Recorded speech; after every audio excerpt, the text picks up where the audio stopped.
The Timpani Etude is the very first etude in the Solo Timpanist by Vic Firth. In this etude, the 8th note should stay steady throughout, even when you get into the 3/8 time.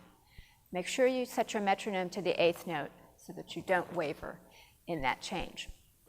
In measure 37, you need to flip your right stick over to the back end of the mallet.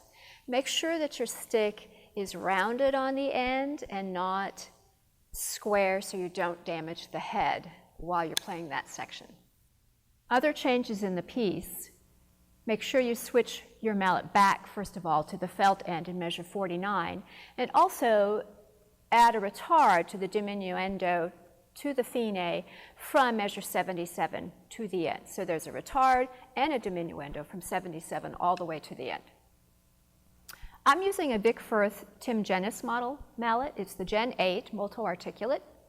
Be careful not to use anything too hard so that you still get a beautiful sound out of the head, but something articulate is important because there's lots of rhythmic patterns throughout this piece.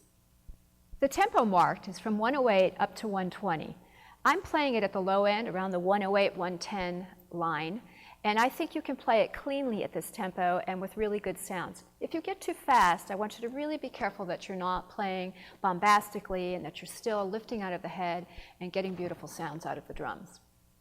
Check out the stickings that are written in this etude, but maybe as you work on it, you find that a different sticking will work better for you.